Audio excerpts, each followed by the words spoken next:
Hello बच्चों, hello hello hello hello hello, welcome to Doubtnut. Doubtnut पर आप सभी का बेटा बहुत बहुत स्वागत है। एक बार बता दो भाई, मेरी आवाज आ रही है आप सभी को? Hello ji, hello, good morning good morning good morning, कैसे हो आप सब? गुड मॉर्निंग बेटा, गुड मॉर्निंग, कैसे हो? क्या आप सभी को मेरी आवाज आ रही है अच्छे से, clear? I am audible? Okay, हाँ बेटा, फिजिक्स की क्लास भी है। Good morning ji, good morning. तो संडे की सुबह सुबह आपकी क्लास, आ जाइए, फिजिक्स की क्लास भी है। Manjeet, good morning ji, good morning. हाँ जी, आ जाओ, आप सभी का बेटा बहुत बहुत स्वागत है। अच्छे से सारी बातें एकदम क्लियर करनी है। Okay, hello Romika, hello hello hello hello hello Sonu, hello Ayush, hello Himanshu, Naveen, Neha, Gulfam, Himanshu, Payal Raj, Komal, good morning. कैसे हो आप सब? सब एकदम बढ़िया, एकदम स्वस्थ, एकदम मस्त। ओके, तो बच्चों यार, आज हम यहां पर पढ़ने वाले हैं इस चैप्टर का चौथा लेक्चर, ठीक है? ओके, तो बढ़िया से इस लेक्चर को देखना है आपको, बढ़िया से अच्छे से समझना है, सारी बातों को एकदम क्लियर कट करना है। Good morning ji, good morning, hello, good morning बेटा, good morning, good morning, good morning. Okay, let's start. बिल्कुल बेटा, लेट्स स्टार्ट एकदम बढ़िया से अच्छे से यहां पर।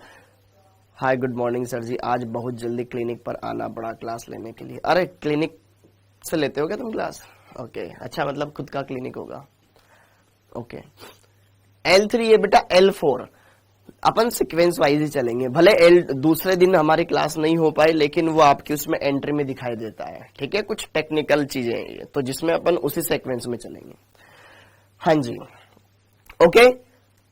कल की स्लाइड नहीं आई है क्या? कल वाली स्लाइड अभी नहीं आई है क्या बेटा आपके? कल वाली स्लाइड नहीं आई है क्या? टेस्ट है, बिल्कुल टेस्ट है, जिसको टेस्ट देना है वो दे लीजिएगा बेटा। Okay, good morning doctor Shiv. Okay, हाँ जी, अब चलिए आगे बढ़ते हैं और आज के लेक्चर को बढ़िया से देखते हैं, अच्छे से क्लियर करते हैं।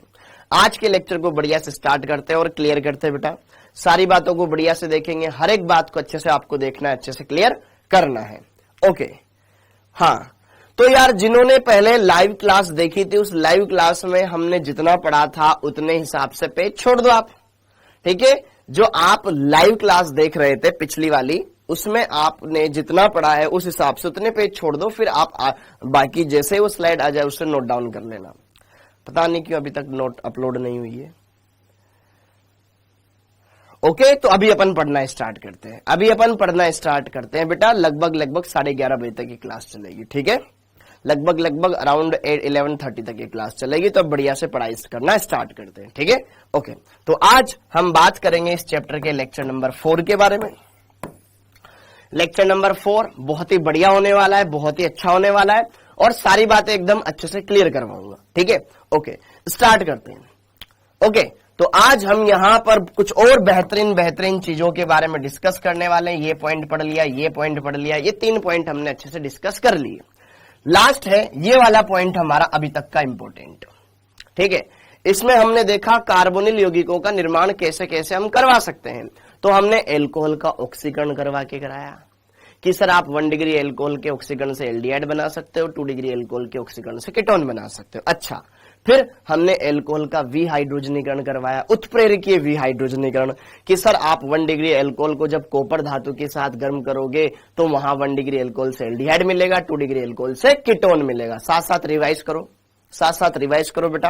ओके, और फिर अगला हमने पढ़ा एल्कीनों का ओजोनी अपघटन। एल्कीनों का ओजोनी अपघटन, एल्कीन के ओजोनी अपघटन के दौरान कार्बोनिल यौगिक प्राप्त होते हैं, और यह अभिक्रिया हम जिंक अथवा डाइमेथिल सल्फाइड की उपस्थिति में करवाते हैं, क्योंकि अगर कीटोन तो बन जाता है लेकिन एल्डिहाइड नहीं बन पाता है, क्योंकि इस अभिक्रिया में H2O2 प्राप्त होता है, जो कि ऑक्सीकारक गुणधर्म दर्शाता है, जो कि बनने वाले एल्डिहाइड को कार्बोक्सिलिक अम्ल में ऑक्सीकृत कर देगा। तो उस प्रोसेस को रोकने के लिए हमें जिंक अथवा डाइमेथिल सल्फाइड इस्तेमाल करना पड़ता है। कार्बोनिल यौगिक बनाना पड़ता है बेटा, आराम से बना सकते हैं हम। ओके, फिर उसके बाद दोस्तों हमने देखा एल्काइनों का ओजोनी अपघटन। सेम वही अभिक्रिया, बस जहां पर एल्कीन में हम 2 बंध तोड़ रहे थे, यहां एल्काइन में भी 2 ही बंध तोड़ना है। 2 बंध तोड़ दो, ऑक्सीजन ऑक्सीजन लगा दो, 1 बंध बीच में बना रहेगा। ओके, फिर उसके बाद हमने देखा एल्काइनों का जल योजन, एल्काइनों का जल योजन। तो एल्काइनों के जल योजन में भी हमें कार्बोनिल यौगिक प्राप्त होते हैं, लेकिन उसके अंदर हमने क्या देखा था बेटा कि यार जो ज्यादा क्राउडेड कार्बन है ट्रिपल बॉन्ड वाला उस पर ऑक्सीजन लगा दो, कम क्राउडेड कार्बन पर क्या लगा दो, हाइड्रोजन लगा दो, आपके जल का योग हो जाएगा। फिर उसके बाद हमने क्या देखा, ये इतने प्रोसेस देख लिए। फिर उसके बाद हमने क्या देखा था, एल्कीन वाला पार्ट हो गया। फिर उसके बाद देखा था हमने केवल एल्डिहाइड बनाने के मेथड, केवल एल्डिहाइड बनाने के मेथड में रोजेनमुंड अभिक्रिया देखी, स्टीफन रिडक्शन देखा, रोजेनमुंड रिडक्शन या स्टीफन रिडक्शन हमने देखा, और देन उसके अंदर एस्टर के द्वारा भी हमने बनाया। एस्टर और साइनाइड से एल्डिहाइड बनाने का एक और मेथड है डाइआइसोब्यूटिल एल्यूमिनियम हाइड्राइड द्वारा। डाइआइसोब्यूटिल एल्यूमिनियम हाइड्राइड द्वारा आप साइनाइड का अपचयन करा दें जिससे इमीन बन जाएगा, जल अपघटन कराने पर आपको एल्डिहाइड बन जाएगा। एस्टर का जब आप डाइआइसोब्यूटिल एल्यूमिनियम हाइड्राइड के द्वारा अपचयन कराएंगे तो डायरेक्ट एल्डिहाइड आपको मिल जाएगा। डन, ओके, लेकिन at very low temperature, at very low temperature, ध्यान रखिएगा। ओके, फिर उसके बाद हमने देखा कि अगर मेरे को एरोमेटिक एल्डिहाइड बनाना है, जैसे कि बेंजल्डिहाइड बनाना है, तो मेथिल बेंजीन ले लो। मेथिल बेंजीन का आप ऑक्सीकरण कराओ, लेकिन बहुत ही सिलेक्टिव होकर के, क्योंकि मेथिल बेंजीन का ऑक्सीकरण कराएंगे तो डायरेक्ट कार्बोक्सिलिक अम्ल मिल जाएगा, K2CR2O7 ले लेंगे तो। लेकिन हमको एल्डिहाइड ही बनाना है तो यहां पर इटार्ड अभिक्रिया करा दो। इटार्ड अभिक्रिया में टोलुइन की अभिक्रिया करवाते हैं क्रोमिल क्लोराइड के साथ कार्बन डाइसल्फाइड की उपस्थिति में, तो एक क्रोमियम संकुल होता है, उसका जल अपघटन करा देना, आपको बेंजल्डिहाइड मिल जाएगा। ऐसे ही कुछ एक मिलीजुली अभिक्रिया है कि अगर आप टोलुइन की अभिक्रिया एसिटिक एनहाइड्राइड के साथ कराएं CrO3 की उपस्थिति में, क्रोमिक ऑक्साइड की उपस्थिति में, तो आपके पास मिलता है बीच में एक संकुल जिसमें ऊपर वाले कार्बन से 2 हाइड्रोजन हट करके 2 एसिटेट समूह लग जाते हैं, बेंजलिडीन डाइएसिटेट बन जाता है। फिर जिसका जल अपघटन कराओगे आपको बेंजल्डिहाइड मिल जाएगा। और उसी टोलुइन की अभिक्रिया अगर आप एसिटिक एनहाइड्राइड के साथ कराते हैं लेकिन निर्जल AlCl3 की उपस्थिति में, तो ध्यान रखना वो ESR हो जाती है। फिर अगला मैंने आपको बताया कि यार आप पार्श्व श्रृंखला का क्लोरीनीकरण करा दो, फिर जल अपघटन करा दो, उससे ही बना सकते हो। अगला मैंने आपको बताया गोटरमान कोच और गोटरमान एल्डिहाइड संश्लेषण अभिक्रिया, ओके, CO प्लस HCl और HCl प्लस HCN, उसकी अभिक्रिया करवा के भी आप बना सकते हो। क्लियर, ये तो आपके एरोमेटिक एल्डिहाइड बनाने के मेथड। कीटोन बनाने के मेथड में हमने देखा कीटोन कैसे बनाते हैं कि यार ग्रिग्नार अभिकर्मक की अभिक्रिया करा दो RCN के साथ, ग्रिग्नार अभिकर्मक की अभिक्रिया करा दो RCN के साथ, ग्रिग्नार अभिकर्मक की अभिक्रिया करा दो RCN के साथ। तो RCN में क्या होता था कि CN हट करके वहां पे नाइट्रोजन हटा के ऑक्सीजन लगा दो, जो ग्रिग्नार अभिकर्मक का कार्बन है उसको CN वाले कार्बन पे चिपका दो, तो R आ गया, ये नाइट्रोजन हटा के ऑक्सीजन चिपका दो। क्लियर है बेटा, तो ये बातें मैंने आपको बताई। और डाइएल्किल कैडमियम के जरिए भी हम बना सकते हैं। जब हम डाइएल्किल कैडमियम की अभिक्रिया कराते थे एसिल क्लोराइड के साथ तो Cl हटा के R- लगा देते थे, क्योंकि जो डाइएल्किल कैडमियम है वो एक कार्ब धात्विक यौगिक है, कार्बन धातु से अटैच, जिसमें कार्बन पर ऋणावेश रहेगा, तो Cl माइनस जाएगा तो वो R- आके जुड़ जाएगा। ठीक है दोस्तों, तो ये इतनी बातें हमने देखी। आई होप ये सारी बातें, समस्त तरह की सारी चीजें आपको एकदम क्लियर हो गई होगी। क्लियर है दीपिका पांडे? ओके, अब आगे बढ़ते हैं। अब हम पढ़ेंगे कार्बोनिल यौगिकों की रासायनिक अभिक्रियाएं। ठीक है दोस्तों, उससे पहले ये कुछ क्वेश्चंस जो मैंने आपको बोला था, अरे लेक्चर नंबर 2 का वीडियो पूरा नहीं आया है। जिस दिन मैंने लेक्चर नंबर 2 पढ़ा रहा था मैं बेटा, उस दिन वो 3 मिनट का वीडियो है ना। अब लोगों ने उसको खोल करके देखने की कोशिश भी नहीं करी, उस 3 मिनट के वीडियो में मैंने क्या बोला है। अगले ही दिन मेरे पास 4-5 मैसेज आए कि सर वीडियो अधूरा है, वीडियो अधूरा है, वीडियो अधूरा है। अरे उसको खोल के तो देख मैंने क्या बोला है। ठीक है, एक बार उसको देख, पता चलेगा। ठीक है, ओके। रेबल स्टार प्रेम, पहले खोल कर दो उस वीडियो को। अब आगे बढ़ते हैं दोस्तों। निम्नलिखित अभिक्रिया में उत्पाद को पहचानिए। क्या होगा इसका आंसर? इतने आलसी हैं कि खोल के भी नहीं देखा उसको, कि सर वीडियो पूरा नहीं आया। हाँ, बहुत सौ ने मैसेज किया था कि सर इसमें देखो ना सर, ये वीडियो पूरा नहीं आया। अरे मैंने कि खोल के देख दादा, उसमें मैंने बोला क्या है। हाँ, उस दिन पढ़ाया ही नहीं मैंने। हाँ बताओ, इसका आंसर क्या होगा?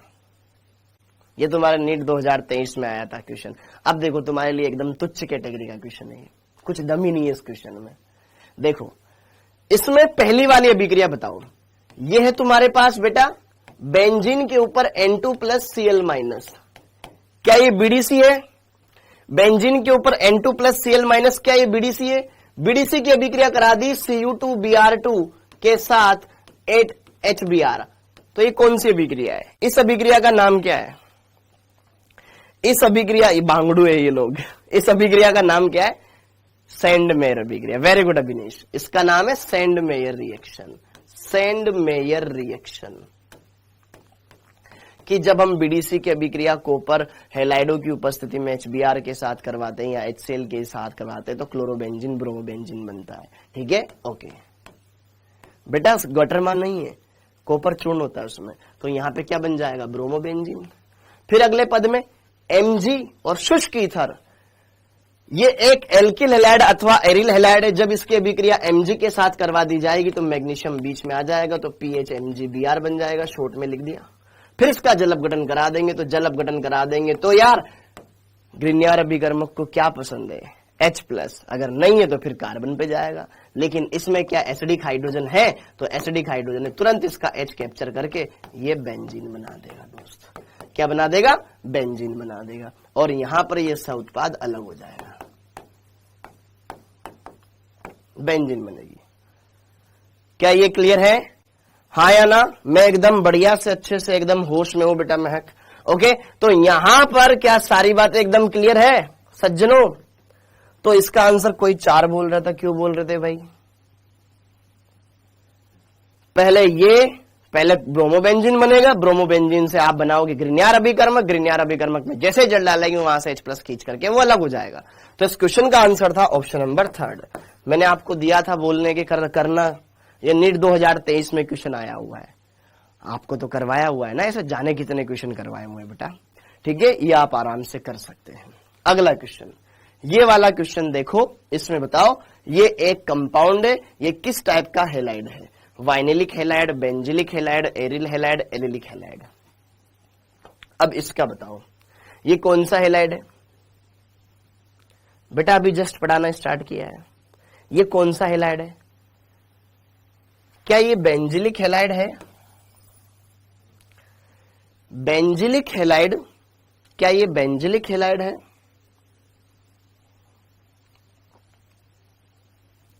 क्या ये वाइनिलिक हैलाइड है? क्या ये एरिल हैलाइड है? तो दोस्तों आपको पता है वाइनिल समूह क्या होता है? वाइनिल समूह होता है एथीन, और एथीन के जस्ट अगले वाले कार्बन पे जोड़ दो आप हैलोजन, तो ये जो आपके पास कार्बन है ये है वाइनिलिक, वाइनिल कार्बन, वाइनिल समूह। ओके, इस वाइनिल समूह से जैसे आप हैलोजन जोड़ेंगे तो वो वाइनिलिक की कैटेगरी में आ जाएगा। ओके, और एलिल में क्या होता है कि डबल बॉन्ड के जस्ट बाद वाले कार्बन, डबल बॉन्ड के जस्ट बाद वाले कार्बन से अगर आप हैलोजन जोड़ेंगे तो वो एलिलिक हैलाइड की कैटेगरी में आएगा। ओके, और बेंजिलिक हैलाइड, बेंजीन से जुड़े हुए कार्बन, ये बेंजीन है, इस कार्बन पर अगर आप हैलोजन जोड़ेंगे, भले ये 2 बंध किससे ही बन रहे हो, इस कार्बन पर अगर आप हैलोजन जोड़ेंगे तो ये बेंजिलिक हैलाइड की कैटेगरी में आएगा। Okay, aryl halide direct benzene पे जोड़ दो, तो यार यहां पे तो ये एलिलिक हैलाइड है ना बेटा, देख ध्यान से, ये double bond CH, double bond CH, फिर ये वाला कार्बन, तो ये पूरा का पूरा एलिल समूह दिखाई दे रहा है ना, एलिल समूह, इससे जुड़ा हुआ है आपका हैलोजन, तो ये एलिलिक हैलाइड हो जाएगा। न तो ये बेंजिलिक हैलाइड है, न ये वाइनिलिक हैलाइड है, न ये एरिल हैलाइड है, तो जय माता दी ऑप्शन नंबर 4। हाँ या ना? ओके बेटा, डन। अब ये वाला क्वेश्चन करो। ये वाला क्वेश्चन मैंने क्या आपको क्लास में करवाया हुआ है? बोलो, देखो सीधे क्लास नोट से क्वेश्चन आ रहे हैं, डरने की कोई बात नहीं है। ओके, हाँ जी, ये वाला क्वेश्चन देखो दोस्तों, ये वाला क्वेश्चन देखो, आपके नीट में आया हुआ क्वेश्चन था, है ना, सीधे क्लास नोट से आया हुआ क्वेश्चन है कि यार ये देखो आपके पास एक ईथर दे रखा है, इसमें ऑक्सीजन के इधर भी कार्बन इधर भी कार्बन, अब HI के साथ अभिक्रिया करवाई जा रही है। बोला था ना ईथर में यही अभिक्रिया है जो तुमसे पूछी जाएगी। ओके, तो इसमें क्या करना है यार, ये ऑक्सीजन इस बेंजीन के साथ अनुनाद दर्शाया तो ये वाला बॉन्ड टूट जाएगा, ऑक्सीजन के साथ H चला जाएगा, इधर I चला जाएगा, तो CH2I बन जाएगा और एक बन जाएगा फिनोल, CH2I बन जाएगा और एक बन जाएगा फिनोल। CH2I लग जाएगा और एक बन जाएगा फिनोल। क्या मेरी बात क्लियर है? Option number 4 should be correct. Okay, तो ये इतनी बातें हमने देखी थी, अच्छे से क्लियर की थी। क्या सज्जनों समझ में आया सारे पॉइंट? क्या ये सारे पॉइंट हम क्लियर कर लेंगे क्या? एकदम बढ़िया से अच्छे से, एकदम बढ़िया से अच्छे से हम क्लियर कर लेंगे क्या? ओके, ये तुम्हारे नीट 2023 का क्वेश्चन है बेटा, तो ये सारी बातें तुमको आनी चाहिए। हाँ, एनसीईआरटी के सारे क्वेश्चंस, ठीक है। अब आगे बढ़ते हैं, अब आगे बढ़ते हैं। अब दोस्तों हेडिंग डाल लो भौतिक गुणधर्म, अब हेडिंग डाल लो भौतिक गुणधर्म, ठीक है, बिल्कुल बेसिक से पॉइंट है। हेडिंग डाल लो फटाफट से भौतिक गुणधर्म। अब पढ़ना हम स्टार्ट कर रहे हैं। हाँ जी, कार्बोनिल यौगिकों के भौतिक गुणधर्म, कार्बोनिल यौगिकों के भौतिक गुणधर्म। राधा जी आ जाएगी बेटा अब। हाँ जी, कार्बोनिल यौगिकों के भौतिक गुणधर्म, हेडिंग डाल दो फटाफट से। कार्बोनिल यौगिकों के भौतिक गुणधर्म, हेडिंग डाल दो फटाफट से। अब पढ़ना स्टार्ट करते हैं, ठीक है। इसमें पहला हेडिंग डाल लो फटाफट। ओके, हाँ जी, हाँ अब, हाँ अब्दुल्ला जी, अब आगे बढ़ते हैं अब्दुल्ला जी। हाँ जी, अब हेडिंग डाल लीजिएगा पहला भौतिक अवस्था, भौतिक अवस्था। तो इसमें बेसिक फटाफट से लिख लो, ठीक है, फटाफट से लिख लो बेटा। केवल फॉर्मेल्डिहाइड ही गैस होता है, ऐसे लिख लो, HCHO गैस, HCHO गैस और C12 तक के सभी कार्बोनिल द्रव, ठीक है, अप टू C11 सभी कैसे हैं? द्रव है, ऐसे लिख लो। HCHO गैस होता है, बाकी अप टू 11 कार्बन तक, अप टू 11 मतलब 11 कार्बन तक के जितने भी कार्बोनिल यौगिक है सब द्रव होते हैं, और उससे ऊपर C12 एवं उससे ज्यादा वाले ठोस। 3 लाइन में बात खत्म, ठीक है। इसको शॉर्ट में लिख लो कि फॉर्मेल्डिहाइड तो गैस है, बाकी 11 कार्बन वाले तक के लिक्विड फॉर्म में, और 12 या 12 से ज्यादा वाले ठोस फॉर्म में पाए जाते हैं। ये पहला पॉइंट क्लियर हो गया। क्लियर है दोस्तों? ओके, अब उसके बाद हेडिंग डाल लेना विलेयता, सोल्यूबिलिटी, विलेयता, विलेयता सोल्यूबिलिटी।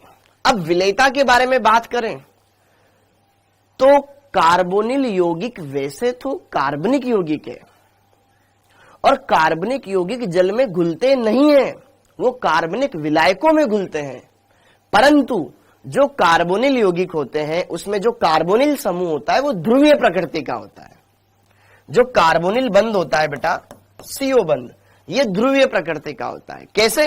क्योंकि ऑक्सीजन की विद्युतीयता ज्यादा है, इस पर आंशिक ऋणावेश रहेगा, इस पर आंशिक धनावेश रहेगा, तो इसमें यह बंध ध्रुवीय प्रकृति का है, ध्रुवीय प्रकृति का है। दैट्स वाई ये पोलर नेचर का हो जाएगा, और पोलर के अंदर सोल्यूबल हो सकता है। दूसरी बात, यहां ऑक्सीजन है, जल में हाइड्रोजन मिलेगा, H बॉन्डिंग भी कर सकता है। मेघा जी क्लास चल रही है। हाँ, विलेयता, तो इसमें लिख लीजिएगा C1 से लेकर के C3, आपको ये लिखना है विलेयता के अंदर, ये लिख लो C1 से C3, जिसमें फॉर्मेल्डिहाइड, एसिटाल्डिहाइड, प्रोपेनोल्डिहाइड तथा एसीटोन जल में मुक्त रूप से विलेय हैं। इसका कारण है CO बंध की ध्रुवता, जिसके कारण जल के अणु के साथ ये H बॉन्डिंग संभव कर पाता है। C5 एवं उच्च विलेय यौगिक जल में अविलेय होते हैं। तो ये है बेटा इसमें H बॉन्डिंग का सीन, ठीक है। तो यहां पर ये कार्बोनिल समूह पोलर नेचर का होता है। जैसे आप इसको वाटर के अंदर डिसोल्व करोगे तो वाटर के, देखो वाटर में भी तो पोलरिटी प्रेजेंट होती है, जल के अणु में भी ध्रुवीयता होती है। तो हाइड्रोजन दो अधिक विद्युत ऋणी परमाणुओं के बीच में आ गया तो एक दुर्बल आकर्षण बल लगेगा, जिसको हम बोलेंगे H बॉन्ड। रोहन रात्रे बेटा पिछली क्लास में आता तो पता चलता आज क्लास क्यों, ठीक है। तूने पिछली क्लास नहीं देखी, इसका मतलब ऐसे उठ के आ गया।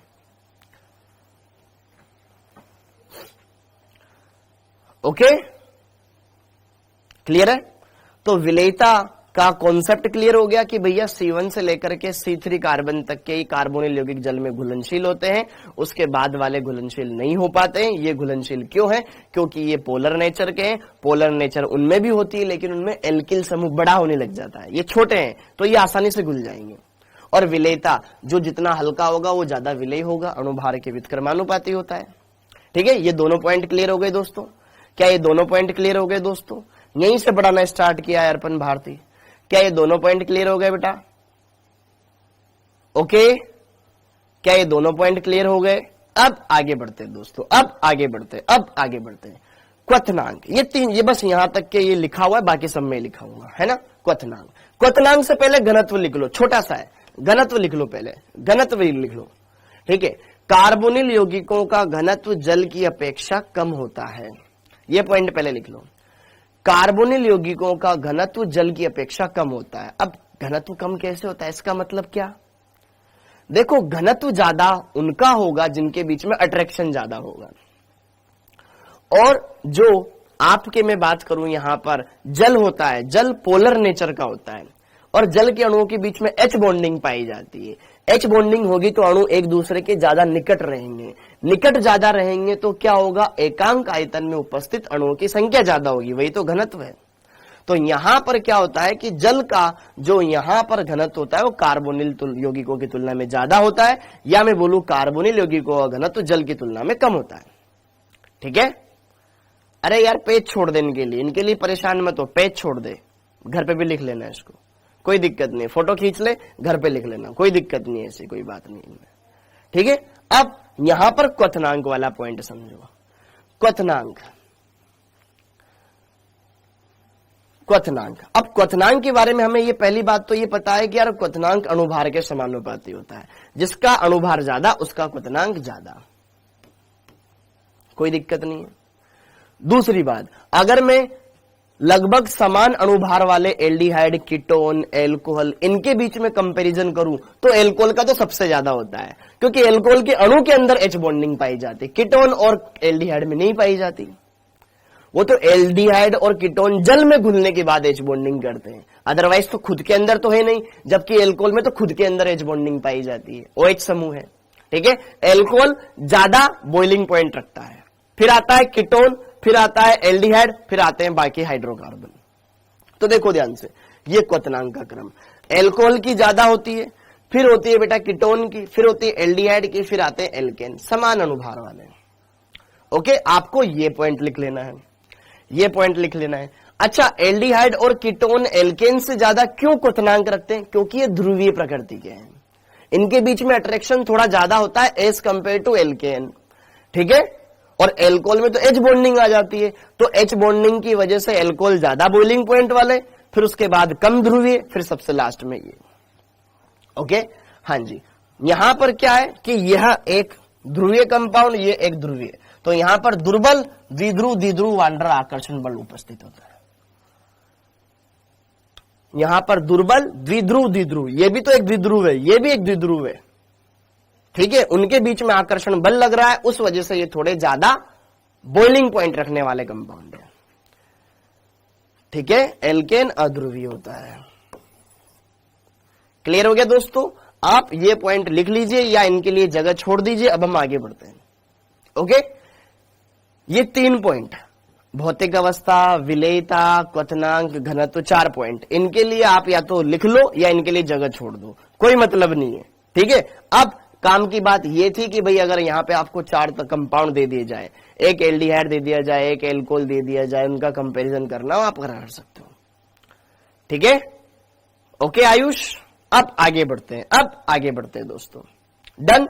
ओके, अब पढ़ते हैं हम आगे का प्रोग्राम। अब आगे का प्रोग्राम पढ़ते हैं बेटा। थोड़ा सा अब आपको पढ़ाई पर ध्यान देना पड़ेगा, सारी बातों को एकदम क्लियर कट करना पड़ेगा। Okay done. अब बढ़िया से हम पढ़ेंगे, सारी बातों को एकदम बढ़िया से क्लियर करेंगे। ओके कूल है, ठीक है। अब बढ़िया से मैं पढ़ाऊंगा।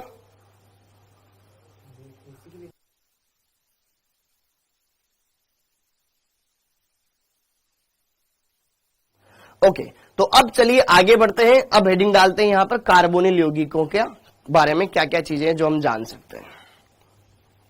ओके, तो कार्बोनिल समूह की संरचना, कार्बोनिल समूह की संरचना।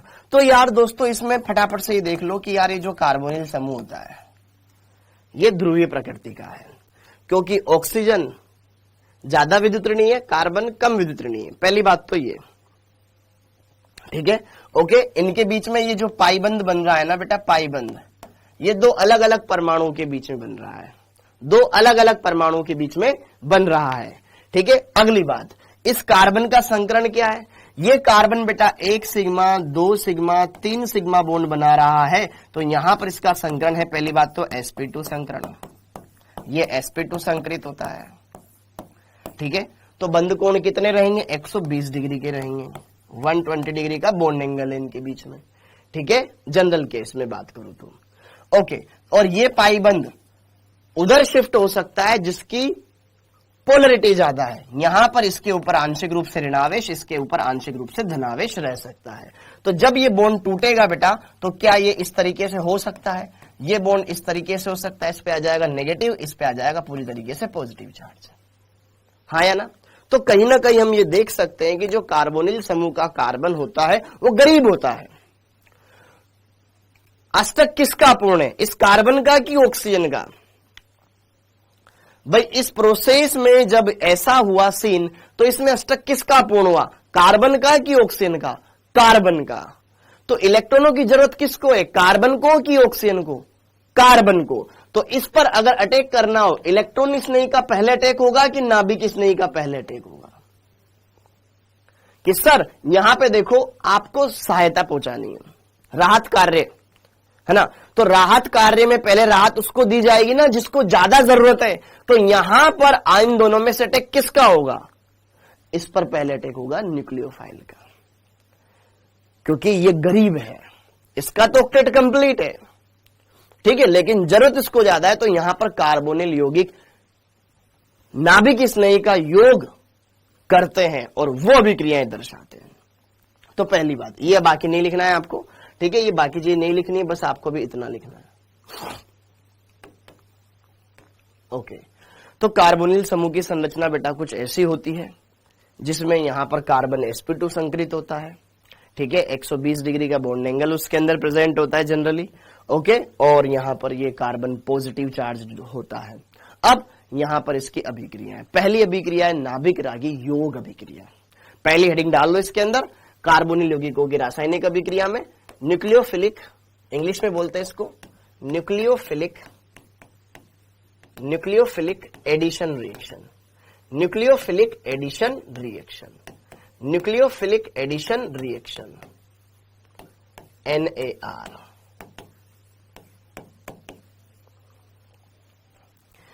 Nucleophilic addition reaction NAR।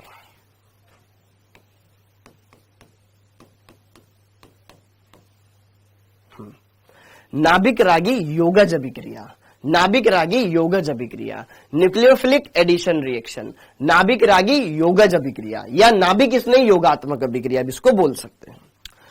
तो यह कार्बोनिल यौगिकों की अभिलाक्षणिक अभिक्रिया होती है। कैसे होती है सारी बातें बताऊंगा, बस इसके अंदर कुछ बातें आपको लिखनी है, ठीक है, हाँ जी। यह कार्बोनिल यौगिकों की, कार्बोनिल यौगिकों की अभिलाक्षणिक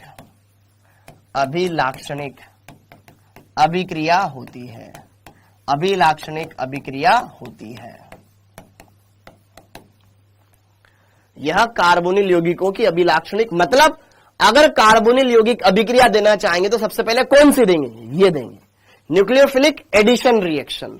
होगा क्या कि जैसे कि देखो मान लो ये मेरे पास एक कार्बोनिल यौगिक है, पता नहीं ये एल्डिहाइड है या कीटोन है, जैसे ही अगर हम इसकी अभिक्रिया कराएंगे किसी अभिकर्मक के साथ, अभिकर्मक में दो हिस्से होंगे, एक गरीब और एक अमीर, हाँ है ना, एक इलेक्ट्रॉन स्नेही वाला सिरा और एक नाभिक स्नेही वाला सिरा। तो यहां पर क्या होगा बेटा कि यार ये जो बॉन्ड है ये बॉन्ड इधर शिफ्ट होगा, तो यहां पर नाभिक स्नेही आएगा और इस पर जुड़ जाएगा आपका ई, यहां पर तो लग जाएगा आपका NU और इस पे लग जाएगा बेटा आपके पास E, ये बन जाएगा आपका योगात्मक उत्पाद। तो पहली बात, यह एक योग अभिक्रिया है या प्रतिस्थापन है या विलोपन है, सिंपल सा योग हो रहा है, ये एक योग अभिक्रिया है, लेकिन पहला योग इसमें नाभिक स्नेही का होता है, इसलिए इसको नाभिक स्नेही योगात्मक अभिक्रिया कहा जाता है, ठीक है। अब इसका मैकेनिज्म देख लो, मैकेनिज्म में सबसे पहले योग होता है नाभिक स्नेही का योग, NU माइनस का योग, ओके। अब यहां पर आपको बहुत सारी चीजें क्लियर हो जाएगी। देखो भाई, जो अभिकारक था, अभिकर्मक, जो हमने बाहर से अभिकर्मक मिलाया उस अभिकर्मक का ऋणावेशित हिस्सा, उस अभिकर्मक का ऋणावेशित हिस्सा क्या करेगा, इस अणु पर आक्रमण करेगा। और क्यों, क्योंकि जैसे ही ये पाई बंध इधर शिफ्ट होगा इस पर आएगा धनावेश, इस कार्बन पर आएगा धनावेश, हाँ या ना। ये बॉन्ड इधर शिफ्ट हुआ, इस कार्बन पर आया धनावेश, और जितना ज्यादा धनावेश होगा उतना जल्दी इसको मदद मिलेगी, हाँ ना। बचाओ बचाओ बचाओ, तुरंत एम्बुलेंस पहुंचेगी यहां पर और यहां पर इसके साथ अटैच हो जाएगा, ये बन जाएगा O-। तो फर्स्ट अटैक जिसका होगा नाभिक स्नेह का योग हुआ, इसलिए इसको नाभिक स्नेह योगात्मक अभिक्रिया कहा गया। ओके, फिर देन सेकंड स्टेप में हो जाएगा आपका E+ का योग, इलेक्ट्रॉन स्नेह का योग, ठीक है।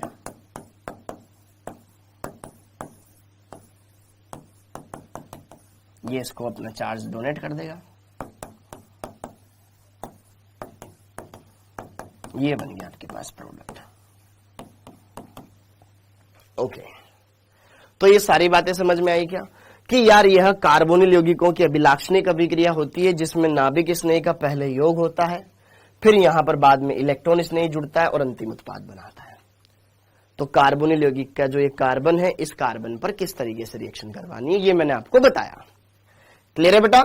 एक बार इतना समझ में आ गया हो तो बढ़िया से नोट कर लो और थम्स अप दे दो मेरे को कि हाँ सर समझ में आ गया। एकदम आसान है, कुछ नहीं करना है, अपोजिट चार्ज को लगाना है, कार्बन पे ऋणावेश जोड़ना है और ऑक्सीजन पे धनावेश जोड़ना है, इतना सा काम करना है, ठीक है। ओके, अब आगे बढ़ते हैं। अब इसके अंदर कुछ बातें हम देखेंगे। ओके, इतना नोट कर लिया, एकदम सिंपल है, बढ़िया से अच्छे से आप खुद कर सकते हो कि यार पहले नाभिक स्नेह जुड़ेगा फिर बाद में E+ जुड़ जाएगा। E का मतलब है इलेक्ट्रॉन स्नेह, Nu का मतलब है नाभिक स्नेह। अब आगे बढ़ते हैं। सर कौन सा कार्बोनिल यौगिक ज्यादा क्रियाशील होगा, नाभिक स्नेह का योग किस पे पहले ज्यादा होगा? तो देखो यहां पर कार्बोनिल यौगिकों की क्रियाशीलता, यौगिकों की क्रियाशीलता की अगर मैं बात करूं तो कार्बोनिल यौगिकों की क्रियाशीलता ज्यादा कब होगी?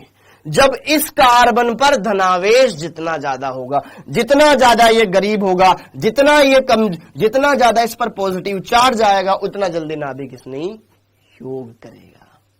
कार्बन पर धनावेश की मात्रा, क्या मेरी बात क्लियर है, हाँ या ना?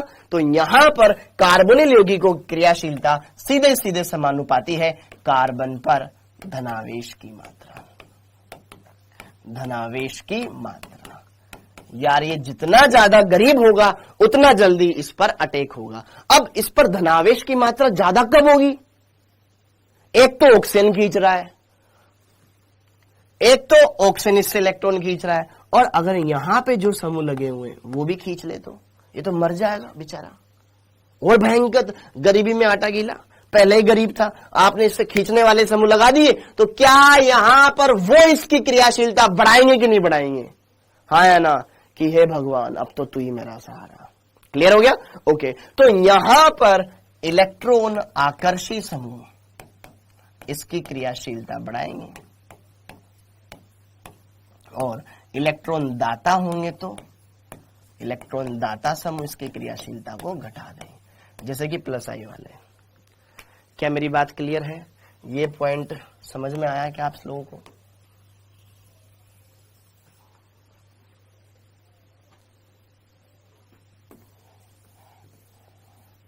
डन है बेटा? ओके, तो अगर हम यहां पे कंपैरिजन करें क्रियाशीलता NAR के प्रति क्रियाशीलता,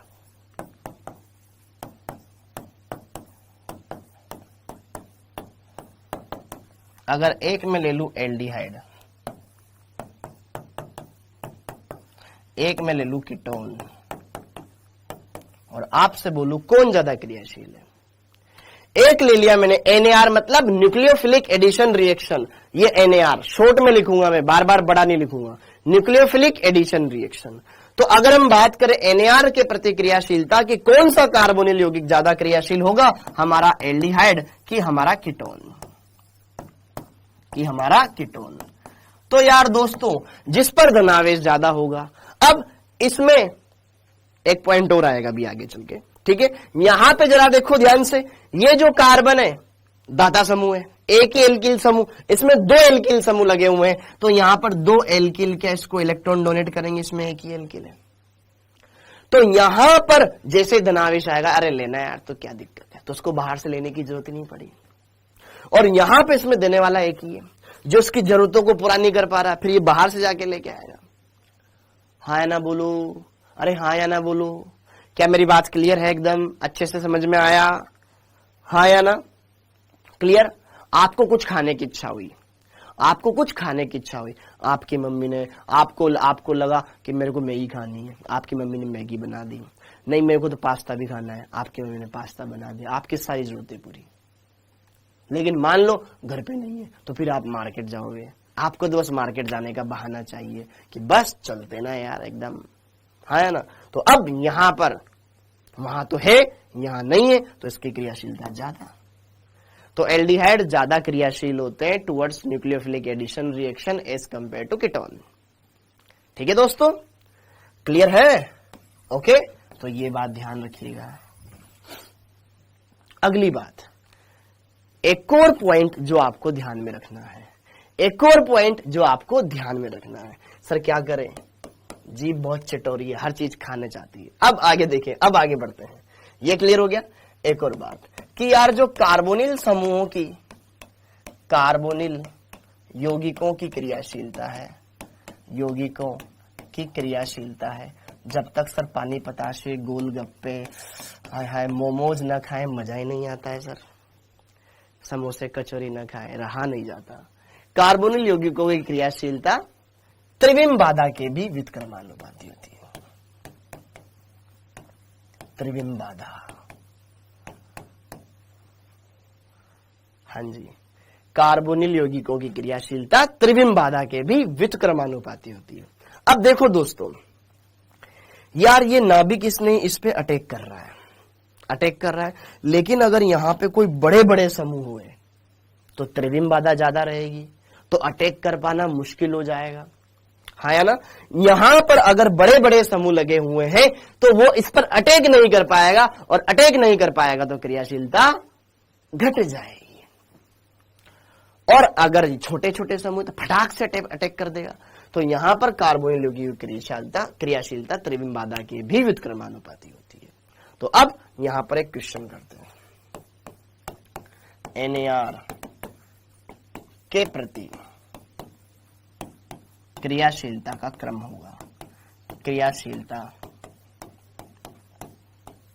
का क्रम बताएं। क्वेश्चन लिखिएगा बेटा, NAR के प्रति क्रियाशीलता का क्रम बताएं। अलग अलग हम कंपाउंड लेंगे, आपको कंपेयर करना है कौन ज्यादा क्रियाशील है, कौन कम क्रियाशील है। Got it. NAR के प्रति क्रियाशीलता का क्रम बताएं। आपके सामने क्वेश्चंस आएंगे, इनमें से कुछ कॉन्सेप्ट लगाना है और आंसर बता देना है, एकदम मक्खन है। बता सकते हो बेटा, ओके। अरे बोलो ना यार। अब यहां पर पहला,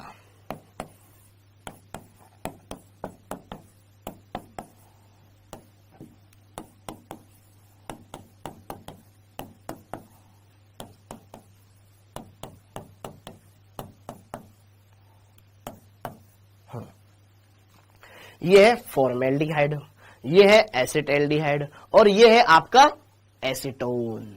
तो नाभिक इसने किस पर अटैक कर पाएगा, जैसे ही बॉन्ड शिफ्ट होगा यहां पर आएगा धनावेश, जैसे ही बॉन्ड शिफ्ट होगा यहां पर आएगा धनावेश, जैसे ही बॉन्ड शिफ्ट होगा यहां पर आएगा धनावेश। अगर आप देखोगे तो यहां पर मेथिल लगा हुआ है, दो, यहां एक मेथिल, यहां दोनों हाइड्रोजन, तो त्रिविम बाधा से भी देख सकते हो। सर यहां त्रिविम बाधा ज्यादा है, यहां कम, यहां सबसे कम है, यहां पर अटैक सबसे फास्ट होगा। पहला पॉइंट तो ये। दूसरा पॉइंट ये कि सर जो मेथिल समूह होते हैं प्लस आई प्रभाव दर्शाते हैं, अरे ये भी इसको इलेक्ट्रॉन डोनेट करेगा, प्लस आई प्रभाव इसका भी लगेगा, प्लस आई इसका भी लगेगा, तो इसकी गरीबी को दूर करने वाले घर में बैठे हुए हैं। यहां पर एक एल्किल समूह है जिसका प्लस आई लगेगा, इसमें तो हाइड्रोजन का तो कोई प्रभाव होता ही नहीं है, तो यहां तो ये गरीब का गरीब ही रहेगा, इसलिए फॉर्मेल्डिहाइड सबसे ज्यादा क्रियाशील होगा। क्या मेरी बात समझ में आई क्या मित्रों? क्या ये बात समझ पा रहे हैं आप कि why formaldehyde is more reactive towards NaR as compare to aldehyde, as compare to acetaldehyde and phenol?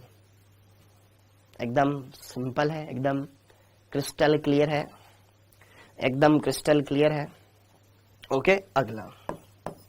अच्छा, अगर हम यहां पर कंपेयर करें, अगर हम यहां पर कंपेयर करें इसको, ये एसिटाल्डिहाइड, ये है तुम्हारे पास एसीटोन, ये है तुम्हारे पास बेंजल्डिहाइड। अब ये है तुम्हारे पास एसिटाल्डिहाइड। बताओ इसमें कंपेयर करो दोस्तों, ये है तुम्हारे पास एसीटोन, अरे एसीटोन, और ये है तुम्हारे पास बेंजल्डिहाइड।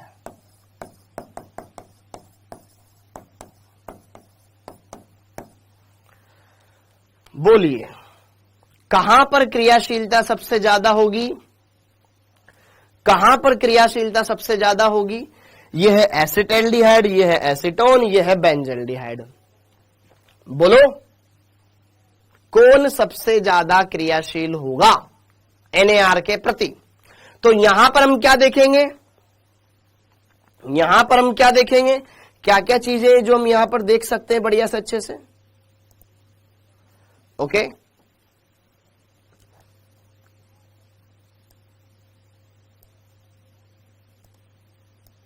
हाँ जी, क्या क्या पॉइंट्स है बेटा जो यहां पर हम अच्छे से देख सकते हैं?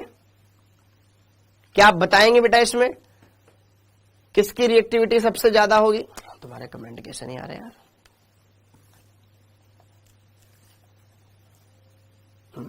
ओके, वेरी गुड, बहुत बढ़िया। अब सर फिर ये ओके, देखो ध्यान से, इसमें एक ही मेथिल समूह लगा हुआ है, प्लस आई प्रभाव। इसमें दो दो मेथिल लगे हुए, दो दो मेथिल के प्लस आई प्रभाव, हाँ या ना?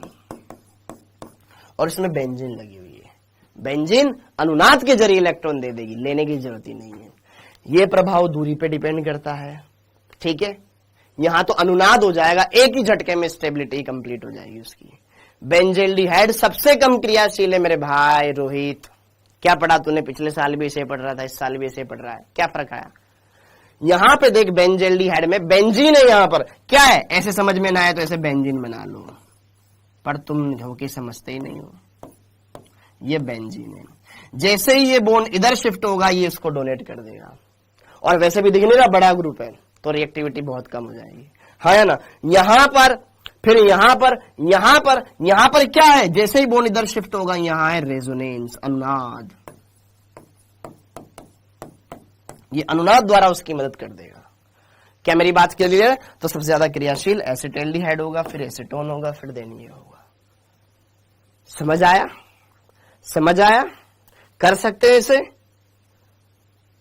कोई दिक्कत नहीं है, एकदम क्लियर है। ओके, पीएच क्यों लिखा था? पीएच मतलब फेनिल होता है, नूर मुस्तफा, पावर ऑफ हाइड्रोजन नहीं है वो। पीएच मतलब फेनिल वाले, फेनिल मतलब बेंजीन, ठीक है? रिंग डन है? ओके, अब आगे बढ़े क्या? अब आगे बढ़े क्या? क्लियर है मामला? अब आगे बढ़ते हैं दोस्तों। तो ये था कार्बोनिल यौगिकों की न्यूक्लियोफिलिक एडिशन रिएक्शन, जो कि कैसे होती है, कौन कौन से फैक्टर पे डिपेंड करती है, कैसे क्रियाशीलता देखते हैं। अब हम देखेंगे नाभिक स्नेही योगात्मक अभिक्रियाओं के उदाहरण। अब देखेंगे बेटा हम NaR के उदाहरण। हेडिंग डालो NaR के उदाहरण। बहुत सिंपल सिंपल अभिक्रिया है, कुछ नहीं करना, ऋणावेश को कार्बन पे जोड़ना, धनावेश को ऑक्सीजन पे जोड़ना है।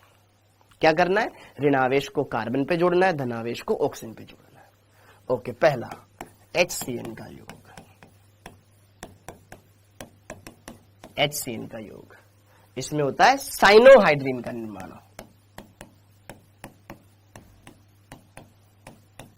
साइनोहाइड्रीन का निर्माण, बनने वाले यौगिक को साइनोहाइड्रीन बोलते हैं। HCN का योग, अब तुमको क्या है? H प्लस CN माइनस चिपका देना है, कार्बोनिल यौगिक। बहुत सिंपल अभिक्रिया है बेटा, सबसे सिंपल चैप्टर यही है, यकीन मानो सबसे सिंपल चैप्टर यही है, बस बड़ा है लेकिन सिंपल है। ओके, ये है कार्बोनिल यौगिक, ये है कार्बोनिल यौगिक,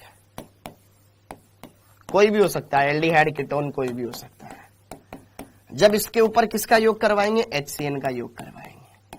तो रसगुल्लो, तुम्हें पता है ना यार, H पे प्लस होता है, CN पे माइनस होता है, तो CN माइनस यहां जाएगा, ये OH हो जाएगा। बोलो, क्या इस कार्बन पर एक OH लग जाएगा और एक CN हो जाएगा? इसी कंपाउंड को बोलते हैं साइनोहाइड्रीन, इसी कंपाउंड को बोलते हैं दोस्तों साइनोहाइड्रीन। क्या मेरी बात समझ पा रहे हैं आप? बढ़िया से क्वेश्चन करवाऊंगा, बस आप प्रैक्टिस करें।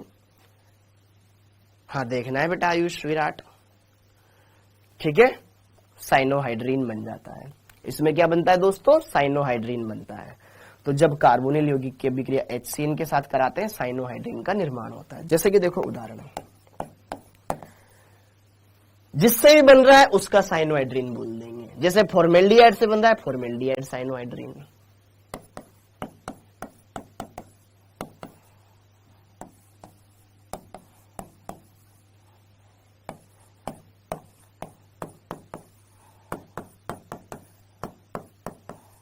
एसीटोन से बन रहा है, एसीटोन का साइनोहाइड्रीन।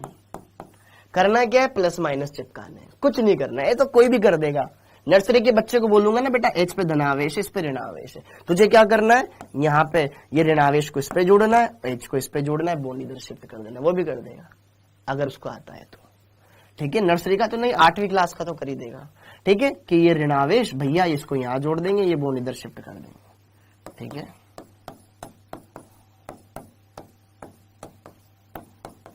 ये बन गया फॉर्मेल्डिहाइड साइनोहाइड्रीन। ठीक है, यहाँ पे ये CN माइनस पे जुड़ जाएगा, ये बॉन्ड इधर शिफ्ट।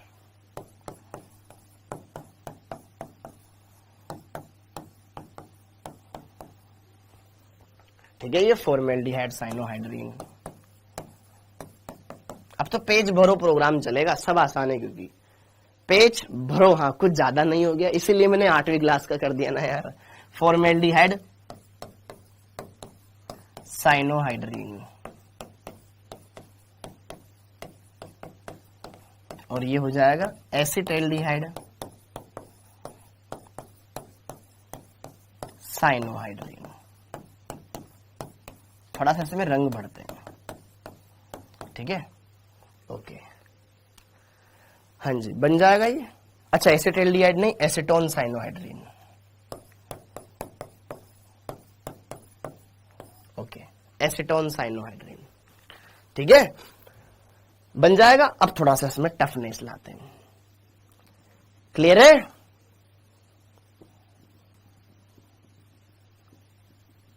आज टेस्ट है बेटा प्रमोद, है टेस्ट, लेकिन क्लास भी है। ओके, बताओ। हाँ जी, बताओ बेटा, क्लियर है? अब देखो एक क्वेश्चन करते हैं, एक क्वेश्चन करते हैं, देखते हैं कितने प्रतिशत बच्चे इस क्वेश्चन को करने में एकदम सक्षम है ना? बताते हैं, देखेंगे क्या आप इस क्वेश्चन को करने के लिए एकदम तैयार हैं। अपने हाथों को बढ़िया से अच्छे से हथियार बना लो और तैयार हो जाओ एक बेहतरीन क्वेश्चन करने के लिए। सिंपल दूं या टफ बनाऊं? ठीक है,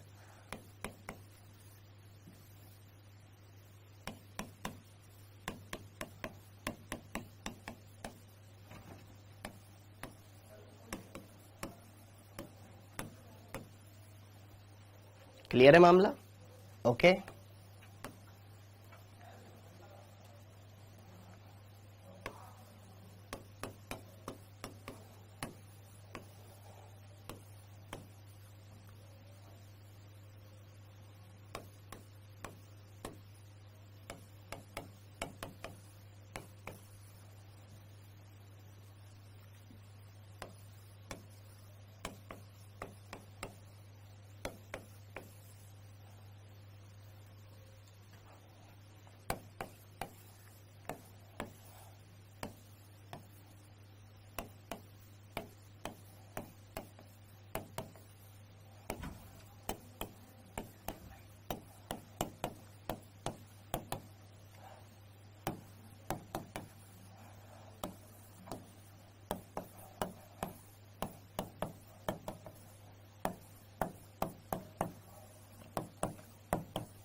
ये क्वेश्चन ट्राई करो, ये क्वेश्चन ट्राई करो। आपको इसमें बताना है A B C D E F G H क्या होगा।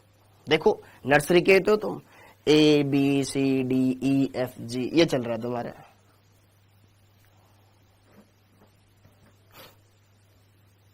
ए बी सी, अच्छा ए बी सी डी, अच्छा तुम्हें तो ए बी सी डी आती है यार, तुम तो पूछ भी रहे एफ का है, ई एफ जी। बताओ अब इस क्वेश्चन का आंसर बताओ, A B C D E F G क्या होगा, समझ में आया? यस तुम्हें आता है, तुमने पढ़ा हुआ है, और जो इस क्वेश्चन का सही आंसर देगा, ओहो यार ये तो गलत टाइम पे आ गई चीजें, उसको समोसा खाने को मिलेगा।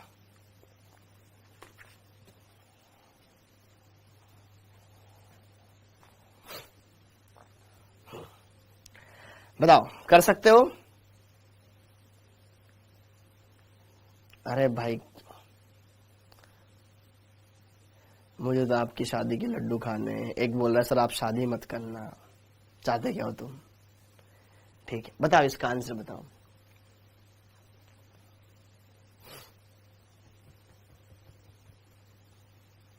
बताओ फटाफट से करो, टाइम वेस्ट नहीं करते बेटा, फटाफट से टॉपिक पर आते हैं। इसका आंसर पहले एक बार ये नोट कर लिया, सबने नोट कर लिया, एक बार मुझे फटाफट से थम्स अप दे दो। हाँ जी हाँ, यहां पर देखो ध्यान से, इसमें बताओ क्या इसका, एक बार नोट कर लिया सबने, एक बार थम्स अप दे दो ताकि अपन पढ़ते हैं बेटा, टाइम वेस्ट नहीं करते हैं। ठीक है सॉल्यूशन क्वेश्चन ये था कि यहां पे आपको दे रखी थी प्रोपीन, ठीक है, प्रोपीन के ऊपर HBr का योग,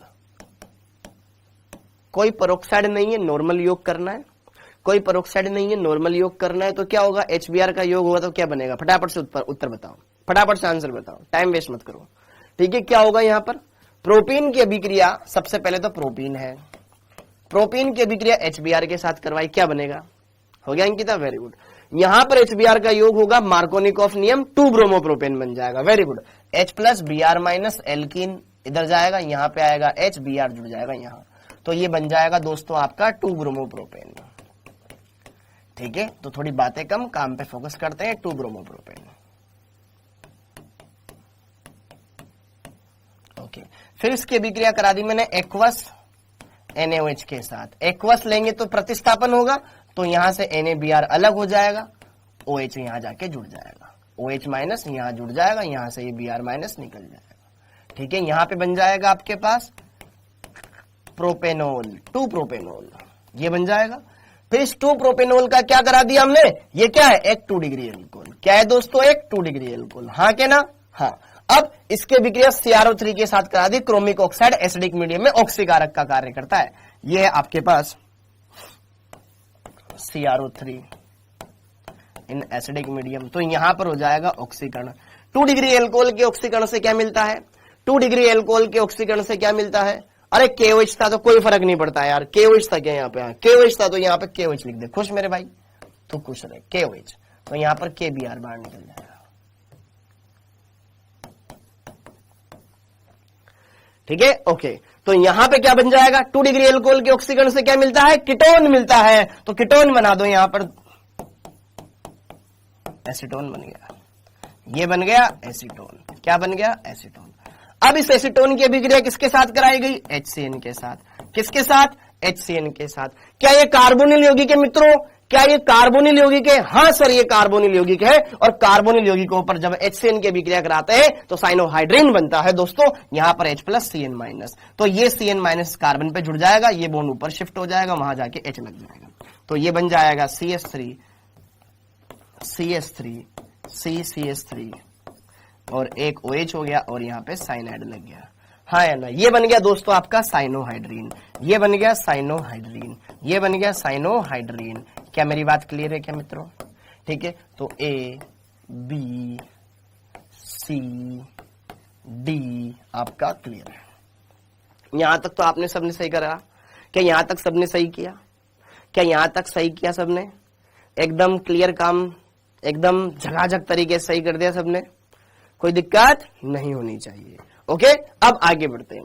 साइनोहाइड्रिन, याद है मैंने आपको साइनाइड के बारे में कुछ एक्स्ट्रा चीजें बताई थी कि यार ये जो साइनाइड समूह होता है इसके बारे में कुछ इंपॉर्टेंट पॉइंट मैंने आपसे डिस्कस किए थे दोस्तों, कि अगर साइनाइड का पूर्ण जल अपघटन करा दिया जाए, ये बन गया आपके पास डी, है ना। अब इसके अंदर 3 पार्ट, यहां पर पूर्ण जल अपघटन, तो साइनाइड वाला किस में कन्वर्ट हो जाता है, अम्ल में, साइनाइड वाला अम्ल में कन्वर्ट हो जाएगा, तो CH3 CH3 रहेगा, यहां पर OH का OH रहेगा, यहां आ जाएगा COOH। बनेगा कि नहीं बनेगा, क्या यहां पे ये अम्ल बन जाएगा? अरे बस साइनाइड हटा के यहां COOH कर देना था। पूर्ण जल अपघटन होता है तो साइनाइड कन्वर्ट होकर के COOH दे देता है, आंशिक जल अपघटन होता है तो एमाइड देता है।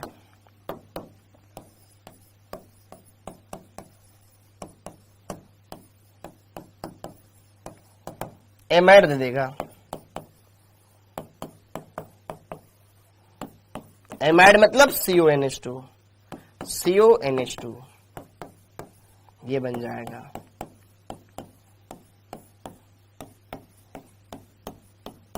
और अपचयन करवा दिया जाए, अपचयन करवा दिया जाए, अपचयन करवा दिया जाए तो साइनाइड के अपचयन से 1 डिग्री अमीन बनती थी।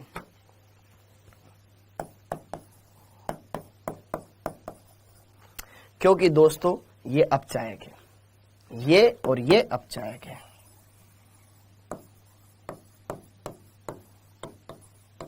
तो अपचायक की उपस्थिति में अपचयन होता है, ठीक है वंदना जी। ओके, तो यहां पर अपचयन होगा, OH OH ही रहेगा, ठीक है। इस एमाइड के अपचयन से, मतलब ये सॉरी साइनाइड के अपचयन से क्या बन जाएगा, एमीन बन जाएगा, 1 डिग्री एमीन, यहां CH2 यहां NH2 हो जाएगा।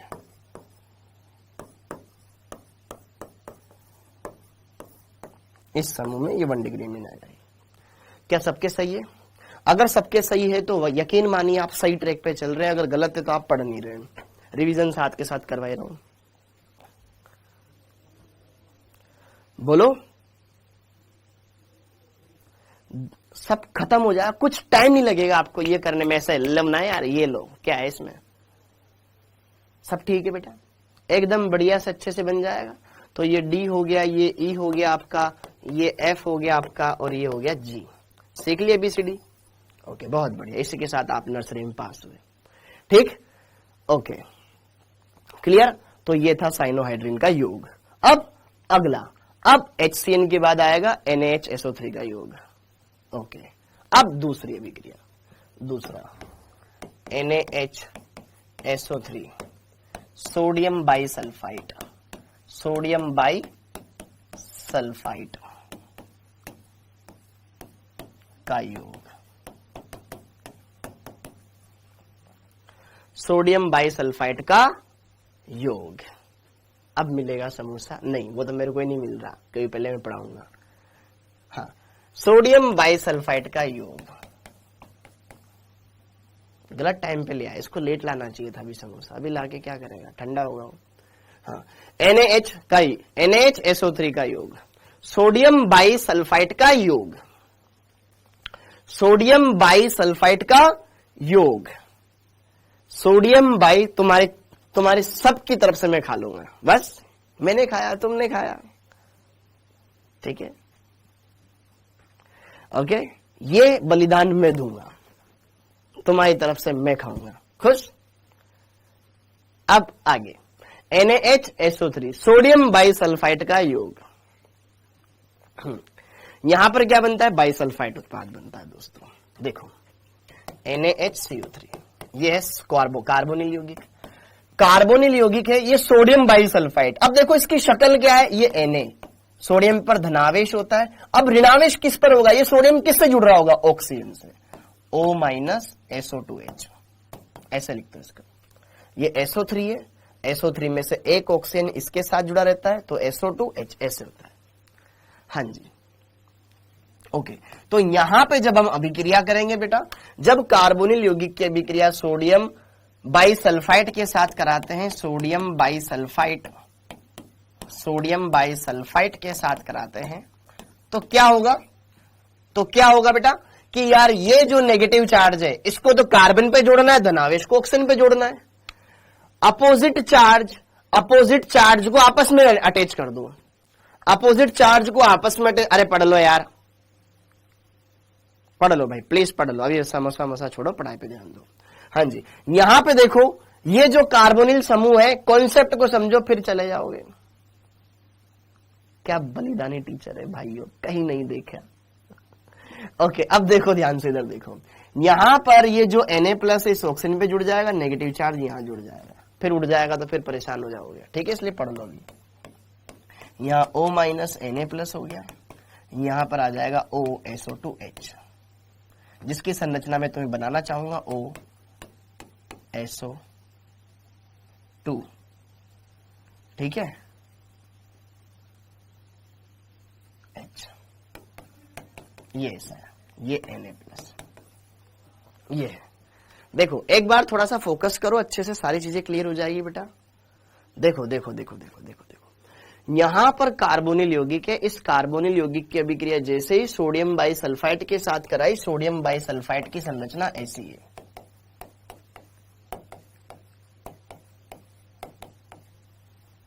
सोडियम बाइसल्फाइड ऐसा है। सुनो मित्रों, पूरी बात सुनो, जब कार्बोनिल यौगिक की अभिक्रिया सोडियम बाइसल्फाइड के साथ करवाई तो धनावेश को जोड़ दिया ऑक्सीजन पर, ऋणावेश को जोड़ दिया कार्बन पर। अब हमको मालूम है कि यार यहां पर इस ऋणावेश इस ऑक्सीजन पे ज्यादा स्थायी है कि इस ऑक्सीजन पे ज्यादा स्थायी। सोचो, यहां पे नेगेटिव चार्ज अगर ऑक्सीजन पे आता है तो कोई फायदा नहीं है, अगर इस ऑक्सीजन पे नेगेटिव चार्ज आ जाता है तो ये अनुनाद द्वारा स्टेबल हो जाएगा, नेगेटिव सिंगल डबल बॉन्ड। तो यहां पे क्या होगा, ये अपना H+ आयन त्याग सकता है और Na+ को ले सकता है। क्यों? क्योंकि ये वाले इस पर नेगेटिव चार्ज ज्यादा एसिडिक है, तो इंटरनल एसिड बेस रिएक्शन हो जाएगी कि तू अपने नेगेटिव आयन को H+ को दे दे, इसको ले जा। तो यहां पर हो जाएगा बेटा एसिड बेस रिएक्शन। यहां पे क्या होगा, ये H+ यहां आएगा, ये नेगेटिव Na ऊपर चला जाएगा, OSO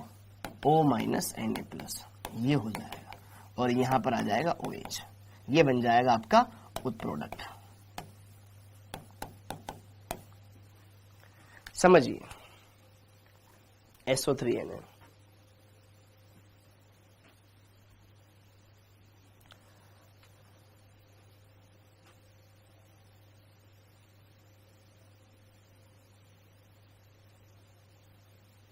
अरे SO2 ही आएगा बेटा, ये एक ऑक्सीजन इधर निकाल दिया, प्रोटॉन स्थानांतरण, बिल्कुल ठीक है।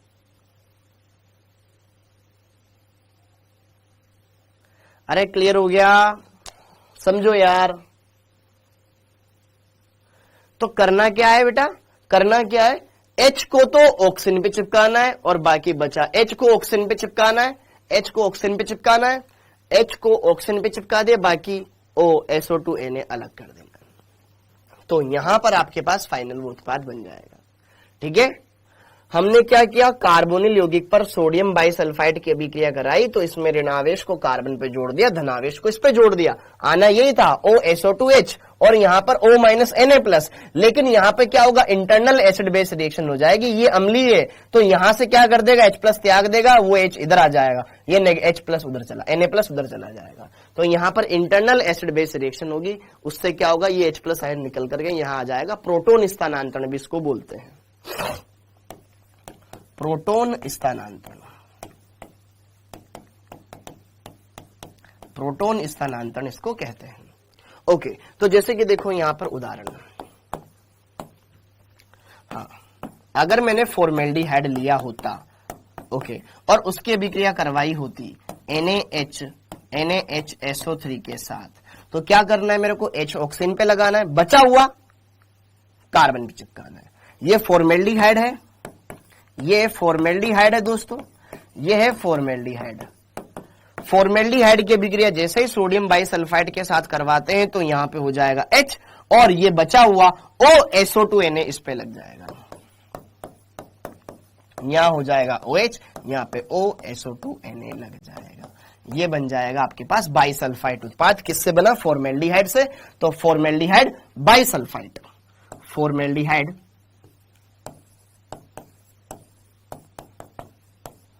फॉर्मेल्डिहाइड बाई सल्फाइड उत्पाद, ये इसका नाम हो जाएगा। क्या मेरी बात क्लियर है? फॉर्मेल्डिहाइड बाइसल्फाइड हो जाएगा। और अगर यहां पर ही CH3 होता, CO होता, H होता, तो इसकी अभिक्रिया कराने पर क्या बनता बेटा? यहां पर H इस पे लग जाएगा, बचा हुआ O SO2Na इस पे लग जाएगा। नाम खुद लिख लेना इसका, OH हो जाएगा, यहां पे हो जाएगा O SO2Na। ये एसिटाल्डिहाइड का बाइसल्फाइड उत्पाद। क्लियर है? अरे एकदम क्लियर दोस्तों।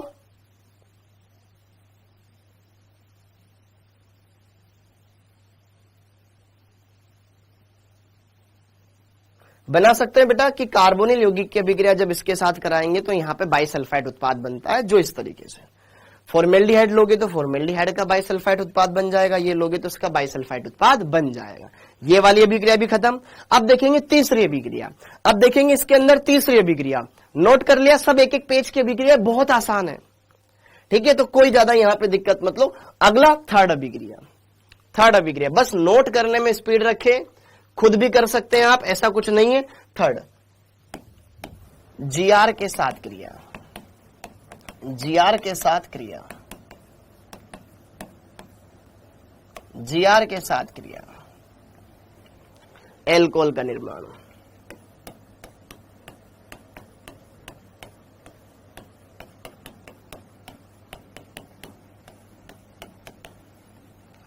एल्कोहल का निर्माण, GR के साथ क्रिया, एल्कोहल का निर्माण, ठीक है। अब ये हमने ऑलरेडी पढ़ रखा है। क्या होता था कि जब हम कार्बोनिल यौगिकों की अभिक्रिया GR के साथ करवाते थे, फेन यहां पे RMgX, और तत्पश्चात जल अपघटन कराते थे। याद आ रहा है क्या? पढ़ा हुआ है हमने ये दोस्तों। क्या हमने ये अभिक्रिया पहले पढ़ रखी है कि कार्बोनिल यौगिक ग्रिग्नार अभिकर्मक, तो ऋणावेश यहां से निकलता था, यहां जुड़ जाता था, यहां हो जाता था OH। पढ़ा हुआ है दोस्तों। ओके, तो यहां पर हो जाएगा आपके पास R, यहां पे लग जाएगा फाइनली OH, तो ये बन जाएगा आपका एल्कोहल। ओके, ये है आपके पास कार्बोनिल यौगिक, कार्बोनिल यौगिक। ओके, एल्कोहल बनेगा ना बेटा? बिल्कुल। 1 डिग्री, 2 डिग्री, 3 डिग्री, तीनों एल्कोहल बना सकते हो। एक उदाहरण कर लेते हैं इसका, ताकि आपके दिमाग में ये एकदम क्लियर बैठ जाए कि हाँ यार यहाँ पे ऐसा होता था। ठीक है, अच्छे से कर सकते हैं हम, बढ़िया से अच्छे से सारी बातें देखेंगे, अच्छे से क्लियर करेंगे, तो ये आप सारी बातें समझ पाएंगे। एक क्वेश्चन करते हैं बढ़िया वाला, बाकी तो हमने पढ़ रखा है। हमें जो आता है वही दोबारा छापेंगे तो कोई मजा नहीं आएगा। ऐसा क्वेश्चन करते हैं जो हमें ज्यादा चीजें सिखाए। ठीक है दोस्तों? ओके,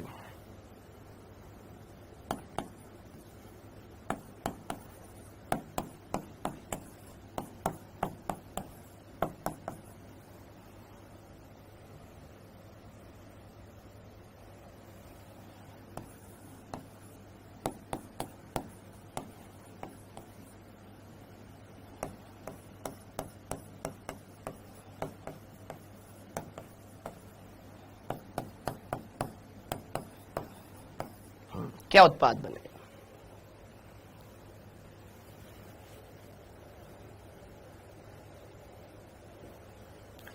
एक मोल ग्रिग्नार अभिकर्मक हमने लिया तो क्या उत्पाद बनेगा?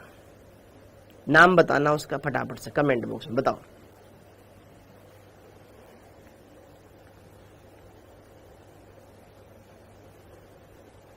ये क्वेश्चन है तुम्हारे पेपर में, बताओ क्या बनेगा?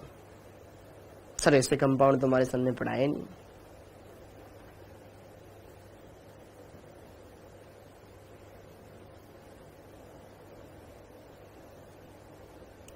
मीथेन क्यों बनेगा भाई? क्यों बनेगा मीथेन? क्या उसमें कोई एसिडिक हाइड्रोजन है? कार्बोनिल यौगिक अम्लीय नहीं होते हैं।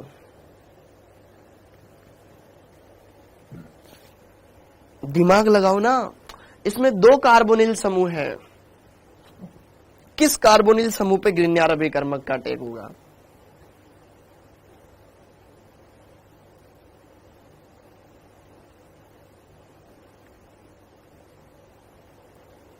दो है, एक तो कीटोन है, एक एल्डिहाइड है। यहां से जो ग्रिग्नार अभिकर्मक का ऋणावेश है किस पर अटैक करेगा, किस साइड पर अटैक करेगा? अरे जो ज्यादा क्रियाशील है, जहां धनावेश ज्यादा है, हाँ या ना। ये बॉन्ड ऊपर करो, इधर मेथिल लगा हुआ है इस कार्बन से, ये बॉन्ड ऊपर करो, इस पे कार्बन लगा हुआ है। एल्डिहाइड ग्रुप ज्यादा क्रियाशील होता है ना, तो यहां पर CH3 माइनस इस पर अटैक करेगा, इस वाले पार्ट का बनेगा एल्कोहल, वो वैसा का वैसा रह जाएगा क्योंकि एक ही मोल लिया हमने, है ना।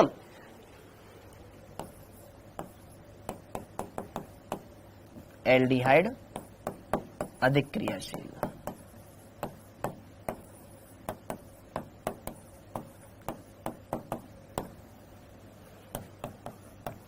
CO पे कुछ नहीं होगा, यहां पे क्या हो जाएगा, CH3 आ जाएगा,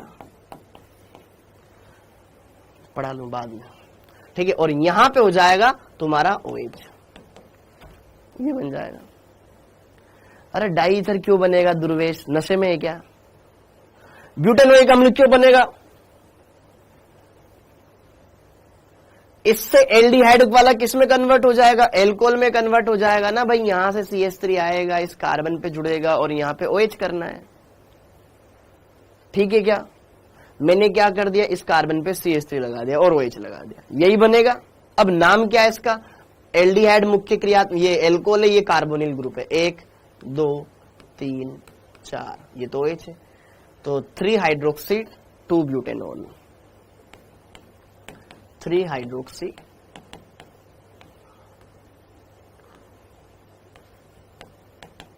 3 हाइड्रोक्सी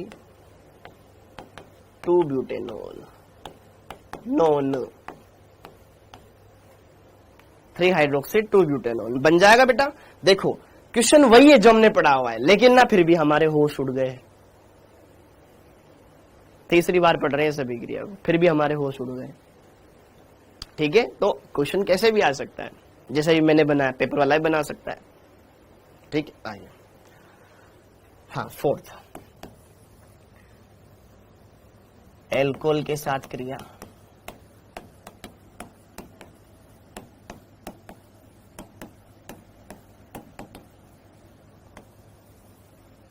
एल्कोहल के साथ क्रिया, जिधर एल्कोहल के साथ क्रिया, ओके। एल्कोहल के साथ क्रिया। अब एल्कोहल के साथ अगर कार्बोनिल यौगिक क्रिया करते हैं तो क्या बनाते हैं, यह भी बहुत ही अच्छी बात है। इसमें देखो ध्यान से, जब एल्डिहाइड अगर हम लेते हैं, जब एल्डिहाइड की अभिक्रिया हम एल्कोहल के साथ कराते हैं बेटा, जब हम एल्डिहाइड लेते हैं, एल्डिहाइड को एल्कोहल के साथ अभिकृत कराते हैं बेटा, पहले बनता है हेमी एसिटल, फिर बाद में वो एसिटल में कन्वर्ट हो जाता है। मेरे पास एल्डिहाइड है, एल्डिहाइड में मैंने एल्कोहल मिलाया थोड़ी अम्लीय माध्यम में, तो इसने हेमी एसिटल बनाया। फिर बाद में यहां पर क्या हो जाएगा, दो मोल GR ले लेते तो दोनों पे अटैक हो जाता बिनीश, कॉमन सेंस है तो, ठीक है। उस तरीके से अभिक्रिया हो जाएगी, ठीक है। 12 कहां बज गए हैं आपकी घड़ी देखो महक, ओके। अब यहां पे देखो ध्यान से, ठीक है, 2 मोल GR लेगा ही नहीं वो, ठीक है। क्वेश्चन आसान नहीं देगा, नोट करो फटाफट। अब यहां पे देखो अगला, इसमें मैं पहले लिखवा देता हूं, ठीक है। एल्डिहाइड की क्रिया लिखना है साथ के साथ, एल्डिहाइड की क्रिया एल्कोहल के साथ, एल्डिहाइड की क्रिया एल्कोहल के साथ शुष्क, एल्डिहाइड के साथ शुष्क HCl की उपस्थिति में, शुष्क HCl की उपस्थिति में करवाने पर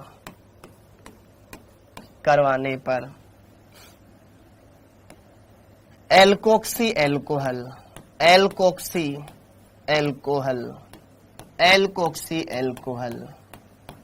ब्रैकेट में लिख लेंगे हेमी एसिटेल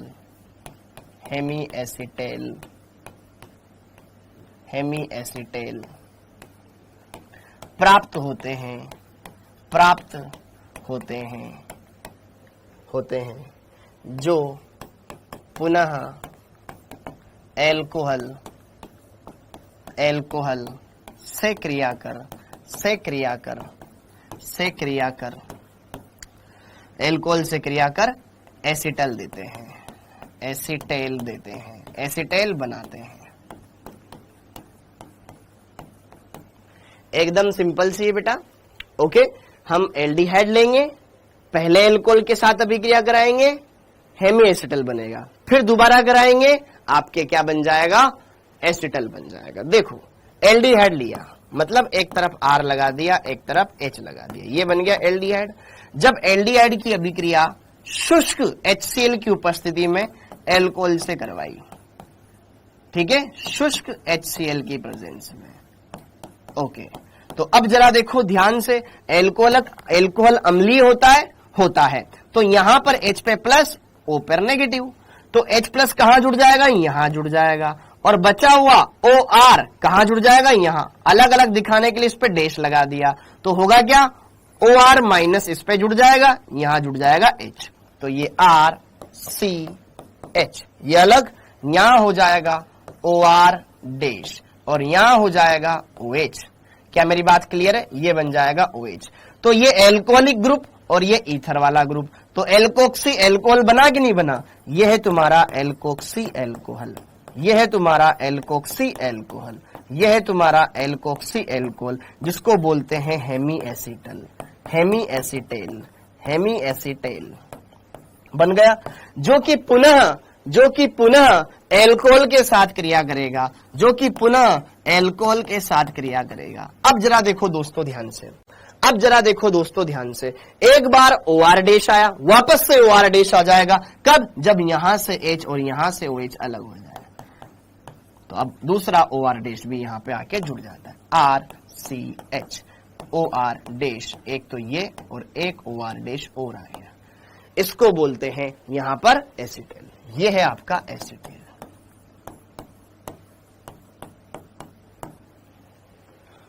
ओके, तो एल्डिहाइड अगर आप लेते हैं और एल्डिहाइड पर जब 2 मोल एल्कोहल की क्रिया करते हैं, तो पहले आपका हेमी एसिटल बनता है, फिर एसिटल बनता है। ओके, जब एल्डिहाइड लेते हैं, एल्डिहाइड की अभिक्रिया हम जब 2 मोल एल्कोहल के साथ करवाते हैं, तो पहले क्या बनता है बेटा, हेमी एसिटल बनता है, तत्पश्चात एसिटल बन जाता है।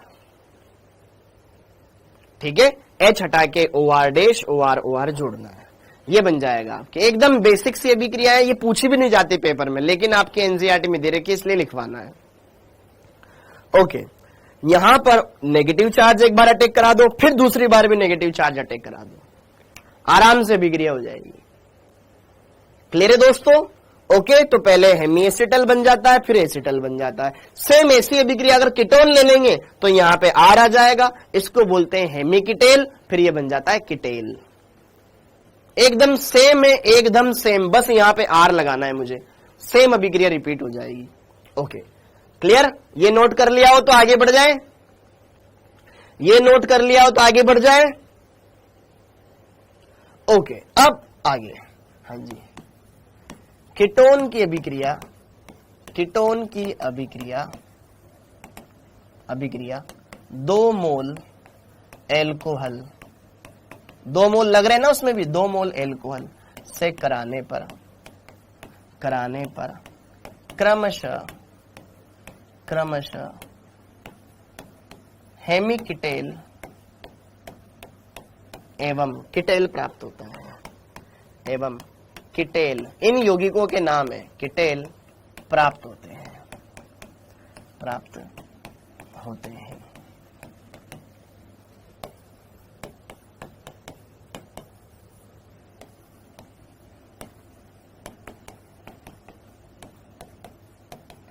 एसिडिक मीडियम, तो यहां से ये देखो, इस पर नेगेटिव, इस पे पॉजिटिव चार्ज, इस पे नेगेटिव चार्ज, नेगेटिव यहां जुड़ जाएगा और ये H यहां जुड़ जाएगा, OR डैश यहां पे हो गया OH, बस H की जगह मैंने R लगा दिया, इसको बोल देंगे हम हेमी कीटेल।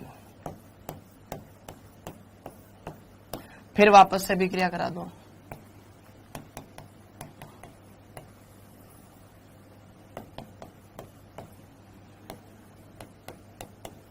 एकदम मतलब सेंसलेस टॉपिक है ये, पता नहीं क्यों दे रखा है, इसको हटा भी देना चाहिए। ठीक है, ये है कीटेन।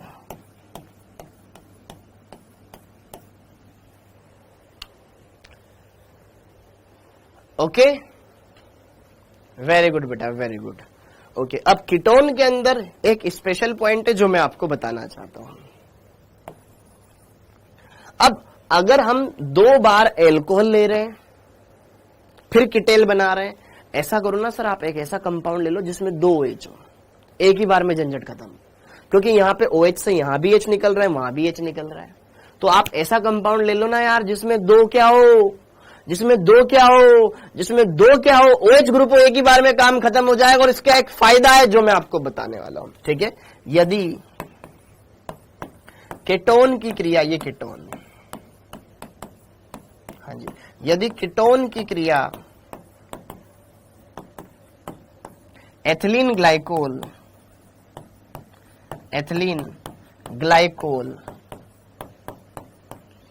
ये देखो ईथर ही तो एक टाइप का OR ईथर ही है बेटा, एथिलीन ग्लाइकोल से करवाई जाती है तो एक चक्रीय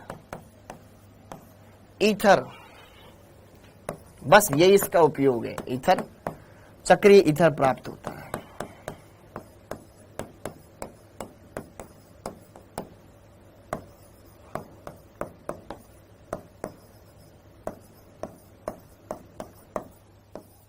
ये कीटोन, अगर कीटोन की अभिक्रिया में एथिलीन ग्लाइकोल के साथ करवा दूं बेटा 11:30 बजे तक चलेगी। ठीक है, 7 मिनट और। ठीक है, तो यहां पर क्या होगा, ये एक एल्कोहल CH2, ये है तुम्हारा एथिलीन ग्लाइकोल, CH2OH बेटा। एक आज क्वेश्चन आता है नहीं इस वाले टॉपिक से। ठीक है, तो होता क्या है बेटा, यहां का ये ऑक्सीजन इन दोनों H को लेकर के एक बार में अलग हो जाएगा, यहां पे बन जाएगा दोस्त आपके पास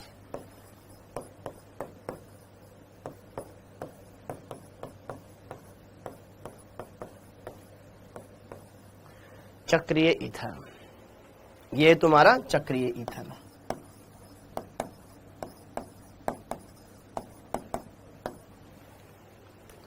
अब इससे बेनिफिट क्या है भाई, हमने यहां पे ये वाटर रिमूव कर दिया। ओके, तो दोस्तों देखो यहां पर, हाँ ईथर तो अक्रिय होते हैं ना, हाँ बिल्कुल, अब ये अक्रिय हो गया ना बेटा, वेरी गुड आयुष नामदेव। ये चक्रीय ईथर जो कि अक्रिय होता है, बस जल में घुल जाता है और कुछ नहीं करता। हाँ जी, ये आपके पास बना लिया। इस अभिक्रिया का एक एडवांटेज बताता हूं, देखो यहां पर इस CO समूह ने जैसे ही एथिलीन ग्लाइकोल के साथ क्रिया करी, एक चक्रीय ईथर बना दिया। और ईथर किसी भी केमिकल के प्रति जनरली अक्रिय होते हैं, ये हमने पढ़ा है। तो ये किसी के साथ क्रिया नहीं करता। और इस रिएक्शन का इस्तेमाल protection of carbonyl group, carbonyl समूह के संरक्षण में हम कर सकते हैं। अगर कोई अभिक्रिया है, उस अभिक्रिया में आप कार्बोनिल समूह की अभिक्रिया करवाना ही नहीं चाहते हो, पहले उसको ब्लॉक कर दो, ये अभिक्रिया करवा के भैया तू छुप जा, ताकि सामने वाले अभिकर्मक को तो दिखे ही नहीं। क्यों? क्योंकि ये तो ईथर में कन्वर्ट हो चुका है, ईथर तो क्रिया करेगा ही नहीं। तो अब अभिकर्मक की अभिक्रिया किसी दूसरे समूह के साथ होगी, इस कार्बोनिल समूह के साथ तो नहीं होगी, क्योंकि उसको तो हमने प्रोटेक्ट कर दिया। क्या मेरी बात समझ में आई? क्या मेरी बात समझ में आई? अरे अगर आपके पास कोविड की वैक्सीन लग गई है तो कोरोना वायरस तुम्हारे नहीं आएगा, किसी और के पास जाएगा। ठीक है, क्योंकि आप प्रोटेक्ट हो चुके हो। तो सेम वैसे ही, तो जैसे ही हम यहाँ पर यहाँ पे एथिलीन ग्लाइकोल मिलाते हैं तो इसके ऊपर प्रोटेक्टिव शील्ड चढ़ जाती है, ऐसा हम बोल सकते हैं। तो अब रिएक्शन इसके साथ नहीं होगी, किसी और के साथ होगी। नंदिनी दत्त बेटा, आपका जन्मदिन की, आपको जन्म दिवस की बहुत बहुत शुभकामनाएं बेटा, बहुत बहुत शुभकामनाएं। और पार्टी के लिए भी एडवांस में धन्यवाद, आपकी तरफ से समोसा। थैंक यू बेटा, थैंक यू। ओके, हाँ जी, क्लियर? तो ये बात समझ में आ गई, तो इस पॉइंट को लिख लो। ठीक, हाँ, तो मैं आपको बताना चाह रहा था, जो ये समोसा भेजा था ना, ये नंदिनी जी ने भेजा था, उनकी तरफ से पार्टी थी। ठीक है, थैंक यू बेटा, थैंक यू। हाँ, अब यहां पे देखो दोस्तों, अब यहां पे देखो दोस्तों, देखो अपनी जिंदगी में आने वाली बहुत सारी अड़चनों को इस तरह दूर करो जिस तरह मैं अभी चलती हुई क्लास में समोसे को दूर कर रहा हूं। मेरा फोकस आपको पढ़ाने पर है, लेकिन आपका फोकस है कि सर इसमें लाल चटनी है कि हरी चटनी है, सर आप लाल चटनी के साथ खा रहे हो कि हरी चटनी के साथ खा रहे हो। ओके, तो आप फोकस्ड होकर के पढ़ेंगे तो सारी बातें क्लियर कर पाएंगे। ओके, तो कीटोन की अभिक्रिया यहां पर अगर हम 2 मोल एल्कोहल के साथ करवाते हैं तो यहां पर क्या बनता है, हेमीकीटेल और कीटेल बन जाता है बेटा। और अगर आप इस तरीके से करवा दोगे तो यहां पर क्या बन जाएगा, चक्रीय ईथर बन जाएगा। ठीक, क्लियर। सारा पटेल, देखो आप मतलब अभी आप डिस्ट्रैक्ट हो रहे हो, यही तो है। सर हमारे घर के पास डीजे बज रहा है, मैं पढ़ाई नहीं कर पाता हूं। आप फोकस्ड नहीं हो, बात ये है। ठीक, अब आगे बढ़ते हैं। क्लियर। अभिषेक सम्राट बेटा ढंग से पढ़ेगा तो समझ में आ जाएगा, सारा बहुत आसान है, ऐसा कुछ नहीं है। ठीक है अभिषेक, एक बार बढ़िया से इसको रिवाइज कर अच्छे से, ठंडे दिमाग से, ये सोच कि हाँ मेरे को समझ में आ रहा। हम पहले से नेगेटिव सोच के बैठे होंगे तो हमें कोई चीज पॉजिटिव दिखेगी नहीं। ठीक है, अगर हमारा माइंड, कॉन्शियस माइंड पहले ही बायस्ड है, मेरे को तो ये आना ही नहीं है समझ में, तो फिर बिल्कुल नहीं आएगा। जबकि ये चैप्टर सबसे आसान चैप्टर है। न्यूट्रल होकर के बैठ और फिर सोच क्या यार अगर मैं इसमें कुछ चीजें ऐसी करूं जो मेरे को ये चैप्टर समझ में आ जाए। पुरानी चीजें ही आ रही सारी काम में, कुछ नया नहीं आ रहा है काम। ओके, तो अब यहां पे देखो दोस्तों, इसके अंदर ये लिखिएगा, उपरोक्त अभिक्रिया का इस्तेमाल, उपरोक्त अभिक्रिया का उपयोग कार्बोनिल समूह के संरक्षण में किया जाता है,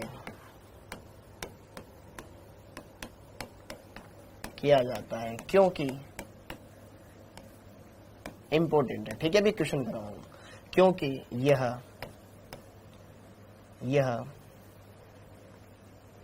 अक्रिय यौगिक बना लेता है जिसका जल अपघटन कराने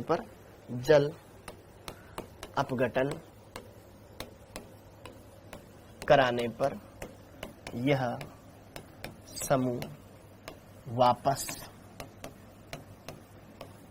आ जाता है। देखो, एक क्वेश्चन की हेल्प से मैं आपको इस वाली लाइन की इंपॉर्टेंस बताता हूं। एक क्वेश्चन करते हैं दोस्तों, ठीक है। हमने लिया एक compound CH3CO CH2 CH2 COOH। Okay, अब मैंने आपको बोला कि यार ये कंपाउंड है जिसमें 2 कार्बोनिल, 2 ग्रुप है, एक तो कीटोन है और एक कार्बोक्सिलिक अम्ल है। अगर मैंने यहां पर ये अभिक्रिया करा दी लिथियम एल्यूमिनियम हाइड्राइड के साथ, ओके, तो क्या उत्पाद बनेगा? और इसी क्वेश्चन के अंदर पहले मैंने अभिक्रिया करा दी एथिलीन ग्लाइकोल CH2 OH के साथ पहले, फिर यहां पर करवा दिया इसका लिथियम एल्यूमिनियम हाइड्राइड द्वारा अपचयन, फिर करा दिया जल अपघटन। 3 स्टेप में। बताओ यहां पर उत्पाद और यहां पर उत्पाद क्या बनेगा? हाँ जी बताओ। नूर मुस्तफा बेटा उसके बारे में बात करेंगे भी, आप इस क्वेश्चन का आंसर बताओ मुझे। अब यहां पे आप दोस्तों देखोगे तो इस कंपाउंड के अंदर एक तो कीटोन है और एक कार्बोक्सिलिक समूह है। लिथियम एल्यूमिनियम हाइड्राइड दोनों को अपचेत करके एल्कोहल बनाता है, ये हमको पता है कि यार ये तो कीटोनिक समूह है और ये कार्बोक्सिलिक समूह है। तो यहां अगर हम डायरेक्ट अपचयन करा देंगे तो इससे भी एल्कोहल बनेगा, इससे भी एल्कोहल बनेगा। यहां पर एल्कोहल बनाएंगे तो यहां H लगा देंगे, OH लगा देंगे, एल्कोहल बन जाएगा। ये CH2H में कन्वर्ट कर देंगे। ओके, तो यहां पे बन जाएगा CH3, यह CHOH बन जाएगा दोस्तों, यह CH2, फिर CH2 वैसा का वैसा, और ये वाला कार्बन भी CH2OH में कन्वर्ट हो जाएगा। क्या ये बन जाएगा वहां पे उत्पाद? और यहां पे उत्पाद डिफरेंट बनेगा। क्यों? क्योंकि यह समूह इसको प्रोटेक्शन करेगा। ये क्या करेगा? प्रोटेक्ट।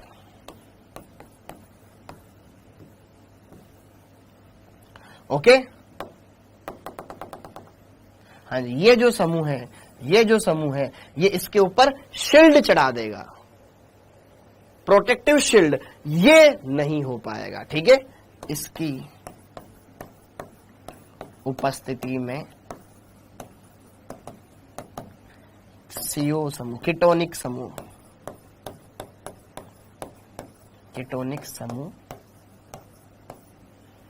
प्रोटेक्ट रहेगा, संरक्षित रहेगा, ऐसे लिख लीजिए, संरक्षित रहेगा। ओके, तो यहां पर सिर्फ इसी का ही अपचयन हो पाएगा। ये इसका बेनिफिट है।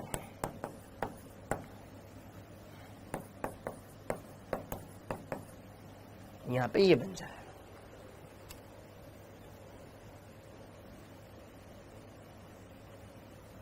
ठीक है बेटा, पहले वाले में दोनों हिस्सों के एल्कोहल बन जाएंगे, इसमें सिर्फ इसका एल्कोहल बनेगा। ये बात समझ में आना है, ठीक है।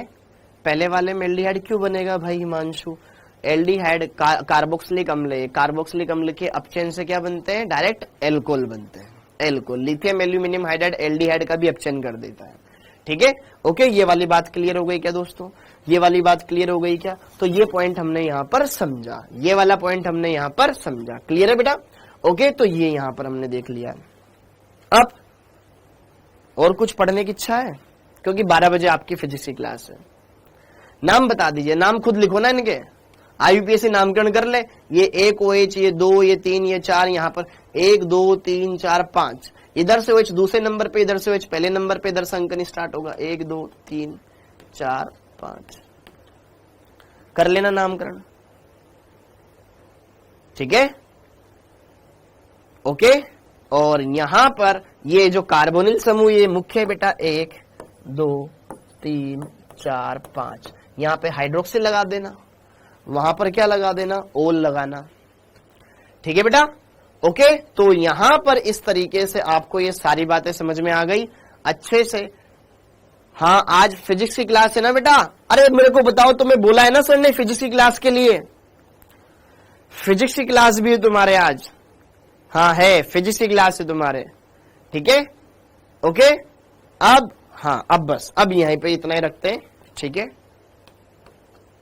ओके, अच्छा, अब मैं आपको ये बता देता हूं कि बेटा आज मैंने आपको ये क्लास क्यों रखवाई है, क्योंकि आने वाले 2 दिन में अवेलेबल नहीं रहूंगा इस वजह से, ठीक है।